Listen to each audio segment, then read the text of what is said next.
Hi ಎಲ್ರಿಗೂ ನಮಸ್ತೆ. Healthy Heaven ಚಾನಲ್ಗೆ ಸ್ವಾಗತ.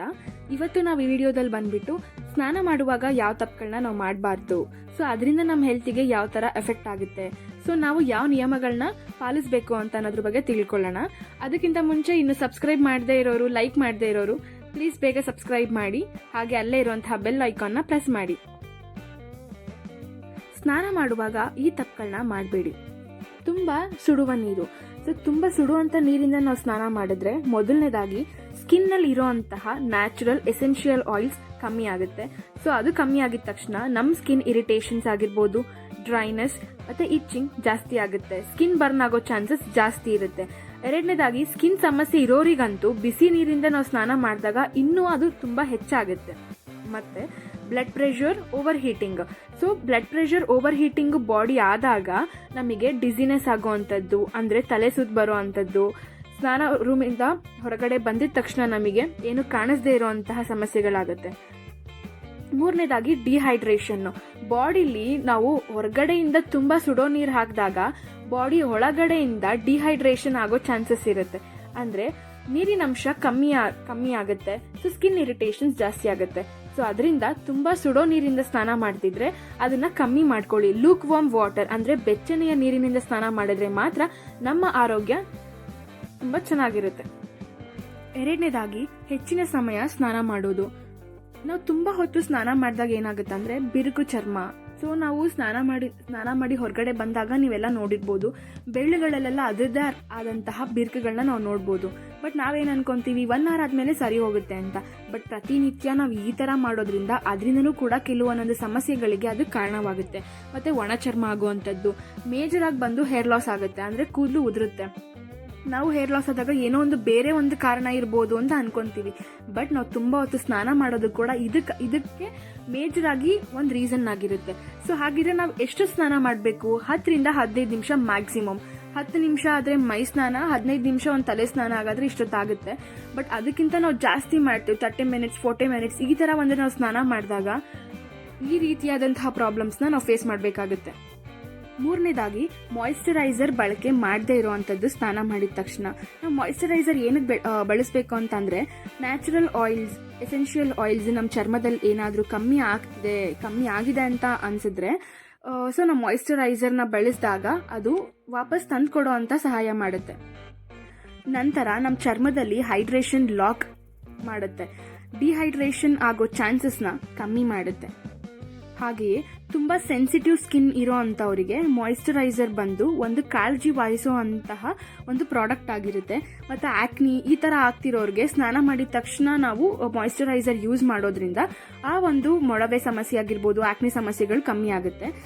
ಮಾಯಿಶ್ಚರೈಸರ್ ಅಪ್ಲೈ ಮಾಡೋದ್ರಿಂದ ಸ್ಕಿನ್ನು ಬೇಗ ಏಜ್ ಆದಂಗೆ ಕಾಣಿಸ್ದೇ ಇರೋ ರೀತಿಯಾಗಿ ನಾವು ಕಾಪಾಡ್ಕೊಳ್ಬೋದು. 4ನೇದು ತುಂಬ ಸಲ ಸ್ನಾನ ಮಾಡೋದು. ಕೆಲವ್ರಿಗಂತೂ ಬೆಳಗ್ಗೆನೂ ಸ್ನಾನ ಮಾಡಬೇಕು, ನಾನು ಸಂಜೆನೂ ಬಂದು ಸ್ನಾನ ಮಾಡ್ತೀನಿ ಅಂತ ಹೇಳೋರು ಇರ್ತಾರೆ. ಸೊ ಇದಂತೂ ಒಂದು ದೊಡ್ಡ ಪ್ರಾಬ್ಲಮ್ಮು. ದಿನಕ್ಕೆ 1 ಬಾರಿ ಸ್ನಾನ ಮಾಡೋದೇನೆ ಅವಶ್ಯಕತೆ ಇಲ್ಲ ಅಂತ ಹೇಳಿ ಕೆಲವೊಂದೊಂದು ಆರ್ಗನೈಸೇಷನ್ಸ್ ಬಂದ್ಬಿಟ್ಟು ಪ್ರೂವ್ ಮಾಡಿದೆ. ಸೊ ವಾರದಲ್ಲಿ 5 ಸಲ ಸ್ನಾನ ಬಂದ್ಬಿಟ್ಟು ಸಾಕು. ಸೊ ದಿನಕ್ಕೆ 2 ಸಲ 3 ಸಲ ಸ್ನಾನ ಮಾಡೋದ್ರಿಂದ ನಾನು ಹೇಳಿರೋ ರೀತಿ ನ್ಯಾಚುರಲ್ ಆಯಿಲ್ಸ್ ಕಮ್ಮಿ ಆಗುತ್ತೆ. So skin irritation, skin problems ಬಂದು ಜಾಸ್ತಿ ಆಗುತ್ತೆ. ಸೊ ವಾರದಲ್ಲಿ 5 ದಿನ ಸ್ನಾನ ಮಾಡಿದ್ರೆ ಸಾಕು. ಇದನ್ನ ಮೇಂಟೈನ್ ಮಾಡಬೇಕು. 5ನೇದಾಗಿ ನೇರವಾಗಿ ನೀರಿನಲ್ಲಿ ನಾವೆಲ್ಲರೂ ಸ್ನಾನ ಮಾಡ್ತೀವಿ. ಬಟ್ ಆಯುರ್ವೇದ ಪ್ರಕಾರ ನಾವು ಡೈರೆಕ್ಟಾಗಿ ನೀರಲ್ಲಿ ಸ್ನಾನ ಮಾಡೋದಕ್ಕೂ ಮುಂಚೆ ಒಂದು ಕಾಟನ್ ಟವಲ್ನ ತಗೊಂಡು ಅದನ್ನು ತೇವಾಂಶ ಮಾಡಿ ಇಡೀ ಬಾಡಿ ಪೂರ್ತಿನ ನಾವು ರಬ್ ಮಾಡಿ ನಂತರ ನಾವು ಸ್ನಾನ ಮಾಡಿದ್ರೆ ನಮ್ಮ ಸ್ಕಿನ್ ಹೆಲ್ತ್ನ ನಾವು ತುಂಬ ಚೆನ್ನಾಗಿ ಮೇಂಟೈನ್ ಮಾಡ್ಬೋದು. 6ನೇದಾಗಿ ಪ್ರತಿದಿನ ತಲೆಗೆ ಸ್ನಾನ ಮಾಡುವಂಥದ್ದು ಕೆಲವ್ರಿಗೆ ಅಭ್ಯಾಸ ಇರುತ್ತೆ, ಅದು ಮೇಜರ್ ಆಗಿ ಹುಡುಗರಲ್ಲಿ. ಸೊ ನಾವು ಡೈಲಿ ತಲೆಗೆ ಸ್ನಾನ ಮಾಡಿದಾಗ ಸ್ಕಾಲ್ಪ್ ಡ್ರೈನೆಸ್ ಜಾಸ್ತಿ ಆಗ್ತಾ ಹೋಗುತ್ತೆ. ಮತ್ತೆ ಇತ್ತೀಚೆಗೆ ಸ್ಟ್ರೋಕ್ ಆಗೋ ಚಾನ್ಸಸ್ ತುಂಬಾ ಇದೆ. ಆ ಸ್ಟ್ರೋಕ್ ಆಗ್ತಿರೋದು ವಾಶ್ರೂಮ್ಸ್ಗಳಲ್ಲೇ. ಏನಕ್ಕೆ ಅಂದರೆ ನಾವು ನೇರವಾಗಿ ತಲೆಗೆ ಸ್ನಾನ ಮಾಡಬೇಕು ಅಂತ ಅನ್ಕೊಂಡಾಗ ಆ ಒಂದು ಮಗ್ಗಲ್ಲಿ ನೀರನ್ನ ಡೈರೆಕ್ಟಾಗಿ ತಲೆಗೆ ಹಾಕೊಳ್ಳೋದ್ರಿಂದ ಸೊ ಬಾಡಿ ಪ್ರೆಷರ್ಸು ಡೌನ್ ಇರುತ್ತೆ. ಸೊ ನಾವು ಸಡನ್ ಆಗಿ ತಲೆಗೆ ನೀರು ಹಾಕೊಂಡಾಗ ಬ್ಲಡ್ ಪ್ರೆಷರ್ಸ್ ಜಾಸ್ತಿ ಆದಾಗ ಸ್ಟ್ರೋಕ್ ಆಗೋ ಚಾನ್ಸಸ್ ತುಂಬಾ ಇರುತ್ತೆ. ಹಾಗೆ ಪ್ರತಿನಿತ್ಯ ನಾವು ತಲೆಗೆ ಸ್ನಾನ ಮಾಡೋದ್ರಿಂದ ತಲೆಯಲ್ಲಿರುವಂತಹ ನ್ಯಾಚುರಲ್ ಆಯಿಲ್ಸ್ ಡಿಪ್ಲೀಟ್ ಕಮ್ಮಿ ಆಗ್ತಾ ಬರುತ್ತೆ. ಸ್ಕಾಲ್ಪ್ ಇರಿಟೇಷನ್ಸ್ ಜಾಸ್ತಿ ಆಗುತ್ತೆ. ಮೇಜರ್ ಆಗಿ ಹೇರ್ ಡ್ಯಾಮೇಜ್ ಆಗುತ್ತೆ, ಹೇರ್ಸಲ್ಲಿ ಡ್ಯಾಂಡ್ರಫ್ ಆಗೋವಂಥದ್ದು, ಕೂದಲು ತುಂಬ ತಿನ್ ಆಗೋವಂಥದ್ದು, ಮತ್ತು ಅತಿ ಬೇಗ ಏಜಲ್ಲೇ ಹೇರ್ಸು ಬಿಳಿ ಆಗೋ ಚಾನ್ಸಸ್ ಇರುತ್ತೆ, ಮತ್ತು ಕೂದಲು ಉದುರೋ ಚಾನ್ಸಸ್ ಜಾಸ್ತಿ ಇರುತ್ತೆ. ಸೊ ಅದರಿಂದ ಪ್ರತಿನಿತ್ಯ ತಲೆಗೆ ಸ್ನಾನ ಮಾಡುವಂಥದ್ದು ಒಳ್ಳೆಯದಾಗಿ ಪಾದಗಳನ್ನ ನೀಟಾಗಿ ವಾಶ್ ಮಾಡದೇ ಇರೋವಂಥದ್ದು. ಸೊ ನಮ್ಮ ಬಾಡಿಲಿ ಇರೋವಂತಹ ಮೇಜರ್ ಬ್ಯಾಕ್ಟೀರಿಯಾಸ್ ಆಗಿರ್ಬೋದು, ಫಂಗಸ್ಸು, ಇನ್ಫೆಕ್ಷನ್ಸ್ ಕಾಸ್ ಆಗುವಂತಹ ಎಲ್ಲ ಬ್ಯಾಕ್ಟೀರಿಯಾಸ್ ಬಂದ್ಬಿಟ್ಟು ಬೆರಳುಗಳ ಮಧ್ಯೆ ಆಗಿರ್ಬೋದು ಮತ್ತು ಪಾದಗಳಲ್ಲೇ ಇರೋದ್ರಿಂದ, ಸೊ ನಾವು ಈ ಪಾದಗಳನ್ನ ನೀಟಾಗಿ ವಾಶ್ ಮಾಡೋದ್ರಿಂದ ಸೊ ಬ್ಲಡ್ ಫ್ಲೋ ಇಂಪ್ರೂವ್ ಆಗುತ್ತೆ. ಸೊ ನಾವು ಸ್ನಾನ ಮಾಡುವಾಗ ಪಾದಗಳನ್ನ ನೀಟಾಗಿ ತೊಳೆಯುವಂಥದ್ದು ಮತ್ತು ಬೆರಳುಗಳ ಮಧ್ಯೆ ನೀಟಾಗಿ ವಾಶ್ ಮಾಡುವಂಥದ್ದು ಮತ್ತು ಕಿವಿಯ ಹಿಂಭಾಗದಲ್ಲಿ ಎಲ್ಲನೂ ನಾವು ನೀಟಾಗಿ ನೋಡಿ ಸ್ನಾನ ಮಾಡಬೇಕು. ಸೊ ಅದರಿಂದ ನಮಗೆ ಬ್ಲಡ್ ಫ್ಲೋ ಇಂಪ್ರೂವ್ ಆಗುತ್ತೆ ಮತ್ತು ಹೆಲ್ತ್ನ ಮೇಂಟೈನ್ ಮಾಡ್ಬೋದು. ಊಟ ಮಾಡಿದ ತಕ್ಷಣ ನಾವೇನಕ್ಕೆ ಸ್ನಾನ ಮಾಡಬಾರ್ದು? ಸೊ ನಾವು ಏನು ತಿಂದಿರ್ತೀವಿ ಅಲ್ವಾ, ಸೊ ಅದ್ರದ್ದು ಡೈಜೆಷನ್ ಪ್ರೋಸೆಸ್ ಕಮ್ಮಿ ಆಗುತ್ತೆ, ಅಂದರೆ ಸ್ಲೋ ಡೌನ್ ಆಗುತ್ತೆ.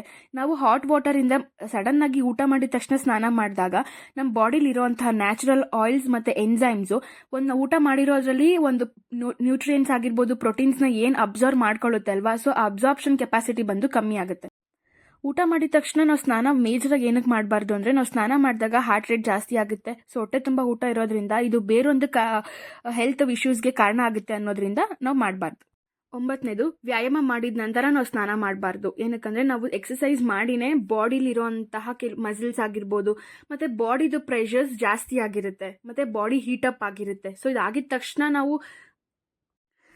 ಸಡನ್ನಾಗಿ ಸ್ನಾನ ಮಾಡಿದಾಗ ಅದು ಕೂಡ ಬಾಡಿನ ಹೀಟಪ್ ಮಾಡುತ್ತೆ. ಸೊ ಹಾರ್ಟ್ ರೇಟು ಜಾಸ್ತಿ ಆಗುತ್ತೆ. ಸೊ ವ್ಯಾಯಾಮ ಮಾಡಿದ ತಕ್ಷಣ ನಾವು ಸ್ನಾನ ಮಾಡಬಾರ್ದು. ಸೊ ಕೇಳಿಸ್ಕೊಂಡ್ರಲ್ಲ ಫ್ರೆಂಡ್ಸ್, ನೀವು ಸ್ನಾನ ಮಾಡುವಾಗ ಈ ರೀತಿಯಾದಂತಹ ತಪ್ಪುಗಳನ್ನ ಮಾಡ್ತಿದ್ರೆ ಕೂಡಲೇ ನಿಲ್ಲಿಸಿ. ಸೊ ನಿಮ್ಮ ಆರೋಗ್ಯ ನಿಮ್ಮ ಕೈಯಲ್ಲಿ ಅಂತ ಹೇಳ್ತಾ, ಇದೇ ರೀತಿಯಾದಂತಹ ಹೆಚ್ಚಿನ ಆರೋಗ್ಯಕರ ಮಾಹಿತಿಗಾಗಿ ಚಾನಲ್ನ ಸಬ್ಸ್ಕ್ರೈಬ್ ಮಾಡಿ, ಸಪೋರ್ಟ್ ಮಾಡಿ. Thank you.